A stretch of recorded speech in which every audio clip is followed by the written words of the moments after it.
Good morning, guys. It's about 8:30 in the morning on Friday, March 21st. And once again, I am over here in Jessieville at the Ron Coleman Crystal Mine. It's about 28, maybe 30 degrees out here this morning also. So it's a little bit more chilly than what I thought it was going to be, but that's okay. So today I'm going to be looking for some clear quartz or clusters or whatever I can find. So wish me luck and I hope you enjoy. When you come to dig at the Ron Coleman Crystal Mine, when you go to pay your fee, don't forget to ask about the rewards card. You'll pay for 5 digs, get your 6th dig free, pay for your 7th dig, and then get your 8th dig free. Since it's about 28 to 30 degrees outside, this clay, it froze overnight, so it's really hard to take apart. But I've been doing it slowly but surely, and I knocked over a piece, and I see that glass right there looking at me. Now we gotta try to get that out and see what that looks like. Now here is that quartz piece.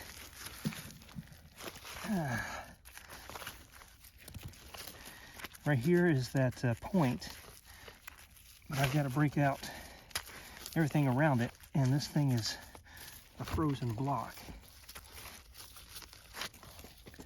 Let's speed this process up a bit so you don't see me struggling for 2 minutes straight trying to work that piece out. Well, I've gotten it down to this far so far. I'm just going to have to take this chunk home, see how it looks after it thaws out. All of the fresher dump piles were pretty much made out of clay. Inside of the clay there were a lot of broken quartz pieces and shards and stuff like that. Sometimes we'd find some really good points in there as well. I also had some pretty good luck whenever I moved a large piece of clay. Here's the first of several examples I'll show throughout the video.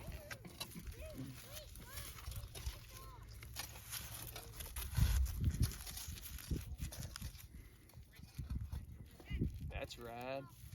Here's a quick look at that piece after I got it all washed off. I'll go over my cleaning process later on in the video. Great idea. Just found a beautiful little cluster. Check that out.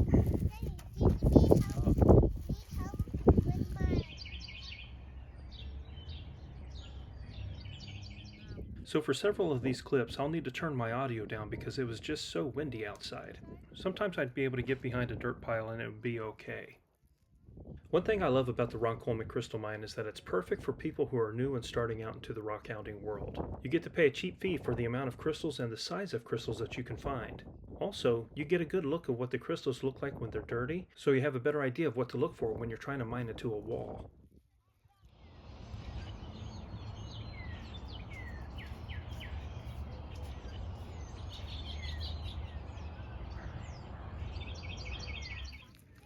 So here are 2 more examples back to back of what some clear quartz can look like when it's embedded into the mud.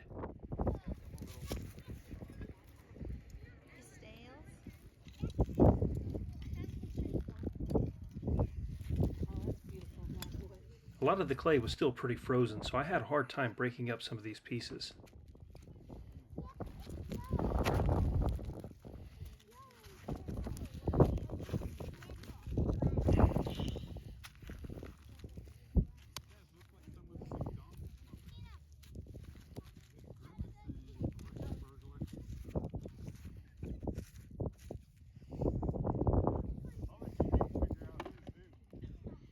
It was about 11:30 to 12 o'clock when they brought up the first truckload full of new material.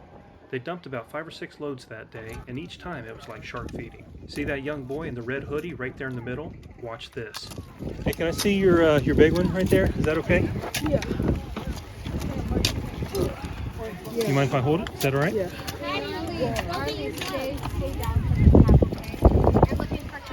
Found this one right here just a minute ago. It was laying right on the side. Check that out. Oh my gosh. That thing is huge. Wow. Congratulations on your find. Thank you. That's awesome. Wow. Wow. Good job. Not too long after, his little sister found this piece, and I asked if I could show that one off also. Here's another beautiful double terminated piece that he found. Congratulations on your find. Thank you. That's a beautiful piece. Yes, it is. Since everybody started up over there after they just dumped that load, I came over here where I had been working, and I just removed, just pulled back that big pile, and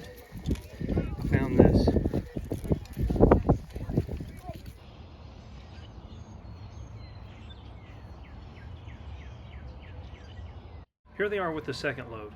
Now I've got to make a quick disclaimer. You're going to see a lot of people flock to these piles, but keep in mind, this is also spring break. And because it's spring break, there's going to be a lot of extra foot traffic that might not normally be there.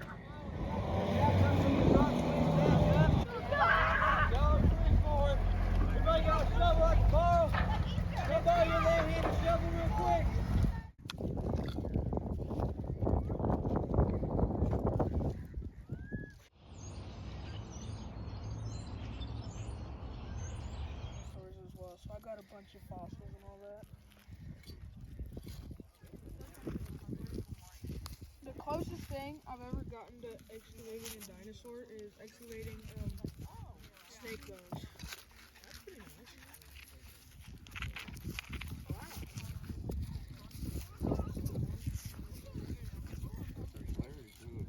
Yeah. Real nice and clear. See, that's more about the ones that my stepdad found. It's got a little chip on the tip, but that's a pretty cool piece. Although this piece has some good size and some good clarity, it unfortunately has some damage as well. That unfortunately can happen whenever they're in the back of the truck and then get dumped out. Sometimes they clang into one another, sometimes they crush one another. That's just the nature of working in a tailings pile. Sometimes that stuff happens. On a positive note, sometimes you can get some really pretty rainbows whenever there is some damage. Alright you guys, just doing a little bit more digging down here. I heard a clunk when my shovel hit some quartz. Pulled that out. Should be a pretty little display piece. Yeah, pretty nice.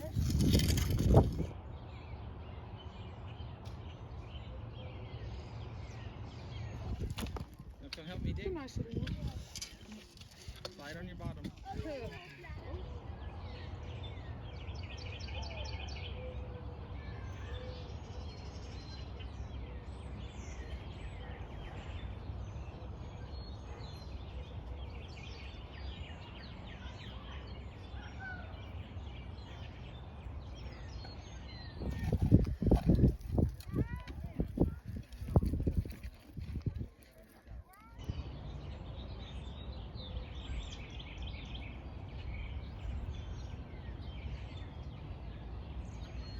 I'm working the same hole, digging out some new material to expose some more stuff. And look what just popped out. It's nice and clear too.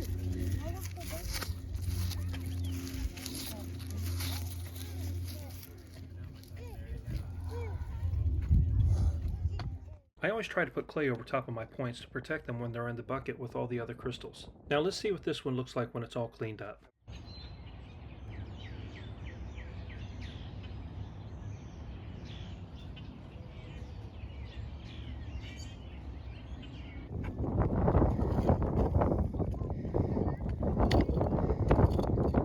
Digging out some more of this hole over here, and as I pulled it out, this just popped right out. That's nice.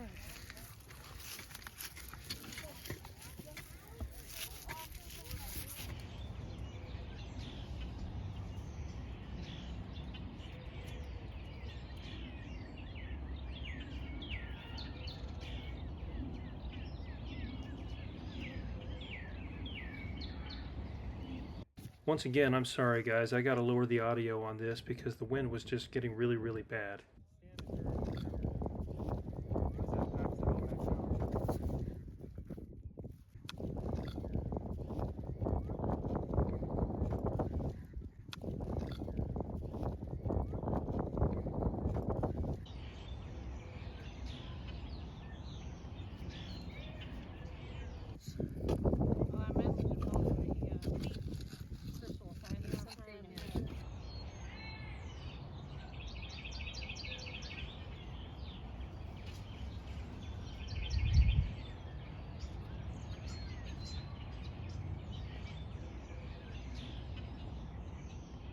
So this was my last find for the day. Here in a minute I'll show you a few of my other finds that I didn't get on camera.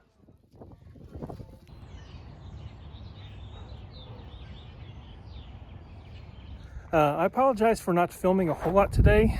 It was really windy and there's a ton of people out here today. All right guys, I had a great time out here at Ron Coleman today. Let's go home and clean these finds up and see how they turned out. So here's a quick look at my finds when they're all laid out and they're still dirty.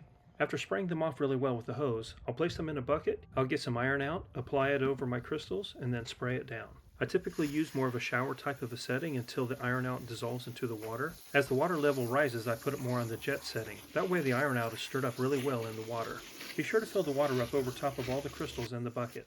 And now you can enjoy the fizz. After the quartz soaks for about a day, I'll rinse it off really well and then put it back in a bucket. I'll apply some dish soap over top of the crystals and then fill it back up with water. I usually let that soak for about a day as well. Be sure to get the water level above the top of the crystals, not just the bubbles. Now let's take a look at them all cleaned up.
Thank you guys so much for watching. I hope you have a wonderful day. God bless.